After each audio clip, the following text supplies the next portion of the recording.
सबैलाई नमस्कार। मेरो साथ ही साथ इंडिया में रहने वाले मेरे सारे दोस्त लोग को नमस्कार है। मैं अभी तो यूट्यूब चैनल में आज मैले काफ़ी समय को दिन पछि म एउटा ब्लग अपलोड गर्न गइरहेको छु। आज जनवरी 1 तारिक 2026 को दिन काफ़ी हेभी स्नोफल भइरहेछ। हजुरहरू देख्न सक्नुहुन्छ मेरो कपाल पनि पुरा बरफले ढाक्न लगभग लागिसकेको छ। साथमा यहाँ काफ़ी हेभी स्नोफल भइरहेछ। अहिले लगभग आधी घन्टा भयो यहाँ 4-5 इन्च बरफ गिरिसकेको छ। अनि यहाँ अहिले बरफ परेको बेला चाहिँ काफ़ी गरम हुन्छ। फेरि बरफ पिग्लिँदाखेरि मौसम क्लियर भयो भने यहाँ काफ़ी ठन्डा सुरु हुन लाग्छ। अहिले चाहिँ जाडो कोही महसुस भएको छैन। अहिले चाहिँ मौसम प्याक हुनुको कारण हावा चल्दैन, यो बरफको कारण हावा चल्दैन र हावा नचलेको कारणले काफ़ी गर्मी महसुस हुन्छ। साथमा फेरि यो बरफ बन्द हुन्छ, मौसम क्लियर हुन लाग्यो भने फेरि काफ़ी धेरै ठन्डा हुन्छ।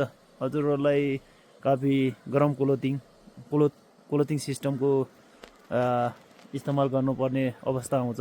तर यहाँ म अहिले देख्न सक्नुहुन्छ म नर्मल कपडामा बसिरहेको छु। साथै चाहिँ यो वाटरप्रुफ हो, त्यही भएर मैले वाटरप्रुफ ज्याकेट लगाएको ताकि बरफ योमा नअट्कियोस्। यदि बरफ खस्यो भने पिघलेर भित्रको इनर लेयर फोहोर नहोस् भनेर मैले यो लगाएको। सायद मेरो दायाँ बायाँ या आगे इलाकालाई देख्न सक्नुहुन्छ तपाईहरु। यहाँ काफ़ी यो हेभी स्नोफल नै काउन्ट हुन्छ, मानिजान्छ यो, किनभने हामीले काफ़ी भिजिबिलिटी पनि कम देखिरहेछ। यहाँ अहिले लगभग यो जनवरीको महिना हो। जनवरीको महिनामा यहाँ हेभी स्नोफल हुन्छ। हजुरको अहिले यो टिनहरू देखिया छ, यो टिनहरू पुरै ढाकिदिन्छ। यो कमसेकम 5-6 फिटको टिनहरू होला, यो पुरै ढाक्छ। साथै साथ यो छतहरूमा काफ़ी बरफ जम्मा हुन्छ। यो जम्मा बरफ चाहिँ पिघलिनुमा काफ़ी समय लाग्छ। जसले पनि मेरो यो नयाँ भिडियो हेर्नुहुन्छ, लाइक, कमेन्ट और साथ ही साथ मेरो युट्युब च्यानललाई सब्सक्राइब गर्नुभएको छैन भने सब्सक्राइब गरेर मलाई साथ हौसला अगाडि बढ्नमा दिनुहोला। खासै मलाई यस्तो चिजमा युट्युबमा फेमस हुनको लागि त रहर छैन, तर के गर्नु, दुई दिने जिन्दगी, आफू मरेर गए पनि अरू कसैले हेरोस्, याददाश्त राखोस् भनेर मात्र मैले यो गर्न खोजेको।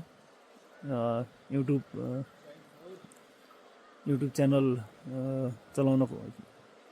चलाएको मैले खास भन्नुपर्दा, किनभने मान्छे त मरेर गइहाल्छ, दुई दिने जिन्दगी हो। यादको लागि हुन्छ यो भिडियोहरू। हामीले आफू मरेर गए भने युट्युबमा भएका भिडियोहरू कोही साथीभाइहरूले, आफ्नो फ्यामिली परिवारहरूले देख्छ अनि खुसी हुन्छन्। त्यही भएर आफ्नो याददाश्तको लागि साथीभाइहरूलाई गराउने गरेको मैले यो भिडियोहरू युट्युबहरू युज गर्न गरेको के अरे, त्यस्तो पपुलर अनि फेमस युट्युबर बन्नको लागि त होइन। अनि यहाँ जनवरीको महिना, जनवरी, फेब्रुअरी, मार्चको महिना यहाँ 6 महिना काफ़ी जाडो हुन्छ। 6 महिनामा, सालमा 6 महिना काफ़ी जाडो हुन्छ र 6 महिना नर्मल टेम्परेचर हुन्छ, लगभग +10 डिग्री सेल्सियस तक हुन्छ। र जाडोको समयमा यहाँ काफ़ी ठन्डा भइजान्छ, -20-25 डिग्री तक पुगिहाल्छ यहाँको टेम्परेचर। त्यही भएर यहाँ काफ़ी सर्भाइभ गर्नलाई थोडा मुस्किल हुन्छ। त्यही भएर हामीलाई आफ्नो सर्भाइभ गर्नको लागि त मेनली आफ्नो माउन्टेन स्किल हुनु पर्यो। साथै साथमा आफ्नो क्लोथिङ सिस्टम सही हुनु पर्यो। क्लोथिङ सिस्टम काफ़ी हेल्प गर्छ यहाँ। क्लोथिङ सिस्टम सही भएन भने यहाँ जाडोले हजुरलाई नोक्सान पहुँचाउन सक्छ। मेनली के हुन्छ भने यहाँ जाडो इलाकामा हजुरले जाडो भयो भने हाइपोथर्मिया भन्ने एक चिसोको कारण हुनेवाला बिमारी हो। योबाट बच्न गाह्रो हुन्छ। मान्छे सायद मुस्किलले नै बच्छ भनौँ। बेलैमा टाइममा रेस्क्यु भएन भने त असम्भव छ बच्न पनि। त्यो भएर यस्तो इलाकामा